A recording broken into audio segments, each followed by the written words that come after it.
In today's video, let's talk about how to stop topping your 3-wood off the ground. Hey guys, it's Michael. Welcome back to another video. And before we get into it, make sure you hit the subscribe button. It helps me out a lot and it allows you to not miss another one of my videos. I don't know if there's a more demoralizing feeling in golf than striping a drive down the middle of the fairway and getting up to your shot into a par 5. You got your 3-wood, you're like, man, I can get there in 2, and then just cold topping it 4 feet in front of you. I'm sure a lot of you have experienced this, so today we're gonna go over how to hit your 3-wood off the ground and eliminate this shot from your bag. So first we have to understand what the 3-wood is and the type of swing we're going to make at the ball to have the best success. Now, if we compare the 3-wood to every other club in our bag, it looks most similar to your driver. It's got a big head, big face, it almost looks like a mini driver, right? But when we're hitting it off the ground, we're actually going to switch the way we think about it and almost think about it as a long iron. One of the reasons why a lot of people top is they get up to the ball and they're treating it like a driver, right? So they're leaning back, lifting up, trying to get this ball up in the air. But what happens when you lean back is this club is going to raise up and you're going to miss it, grazing the top of the golf ball and it landing right about here. So you have to think about it as an iron. So now keep that in mind as we go into a couple of things to help you hit the 3-wood off the ground. First, we have to talk about your ball position. It's super important because every single one of our clubs in our bag is a different length, including the 3-wood. Again, it's one of the longer clubs in our bag, like the driver, slightly shorter, but we're hitting it off the ground, right? So we're not going to be hitting up on it. We're actually going to be hitting down. Ideally, we'd hit the ball first, make a slight divot afterwards, and that's how we're gonna get the best contact. So we need to make sure we have the best ball position for that. I see a lot of people get up to a 3-wood and they place it off their front toe like this, almost like a driver. Again, they lean back. You have zero chance of making good contact with this because the low point of the 3-wood is gonna be much more towards the center of your stance than the front. Let me say that again. Because we're hitting this like an iron, we're hitting down, we don't want to place it as far forward as we might think. Now, if you're hitting it off a tee, you might be able to get away with it a little bit. But when you're hitting a 3-wood off the ground, I want you to think of it as 2/3 of the way to our front heel. If we're playing the driver, one ball off our front heel here, we want to play the 3-wood probably 3 balls inside our heel, like that.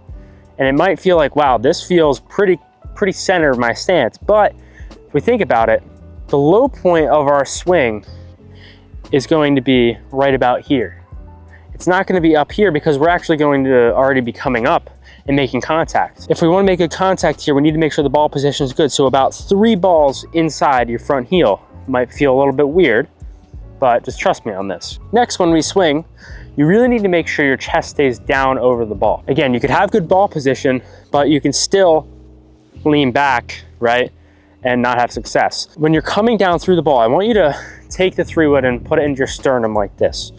Make a swing here, and I want you to come down through the ball, keeping your chest down over the ball. And you notice here, the head of the 3-wood is down towards the ball. If I were to lean back, this thing's all the way up here, we have no success. We come here, chest stays down, over the ball, good ball position. Now we're in business, right? Make a couple of swings now, keeping your chest down, and I want you to almost try to take a divot off the ground as a practice swing, or at least brush the grass. It's gonna feel weird because it's such a big club, but we really do need to at least graze the grass here to make good contact. So take a couple swings. You'll notice right away, if you pull up, you're gonna miss the grass. Keep that chest down. There you go. Just like that, chest stays down over the golf ball, and that is going to allow us to get much better contact here. Trust your body to stay down over the ball. Make a little divot. Don't be afraid, especially with the 3-wood. Now, I don't want you to get up here and say, okay, I'm gonna make a divot, Michael, no matter what, and come here and just throw that club into the ground. That's not a golf swing, and you know that, all right? Don't try to be smart with me. Trust the turn, trust your chest, and trust the ball position for you to have success with the 3-wood here. So we'll come here, have good ball position, right? Keeping that chest down. Coming on through.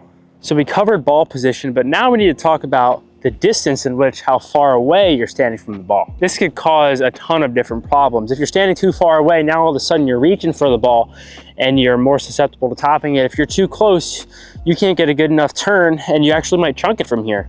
So you need to make sure you're standing the proper distance away with your 3-wood, especially off the ground.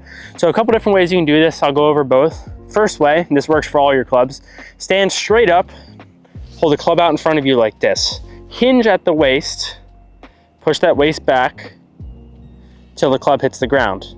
Now soften the knees and keep that position, shimmy until that club is behind the ball. That'll get you a perfect distance away. Now to double check this method, or you can use this separately, is set up to the ball where you think is correct. Let your trail hand, for me it's my right hand, dangle straight down. If that is meeting exactly where below my front hand here on my grip, then we're in business. If we're too far away and I'm dangling, you see, pretty obvious, right? You gotta move forward. Now I don't want you to just reach forward for it. Slide your body forward until you're gripping it correctly. This will ensure that you're the proper distance away from the ball, which is super important with the 3-wood. With the proper distance now, we can make so much better contact, and at least you'll give yourself a better chance at making a good swing with it off the fairway. Yes, hitting your 3-wood off the ground is a hard shot, but if you implement these 3 tips that I gave you, I guarantee that you'll see a little bit of success. So if you enjoyed the video, make sure to subscribe. It helps me out a lot. And I'll see you guys out here real soon.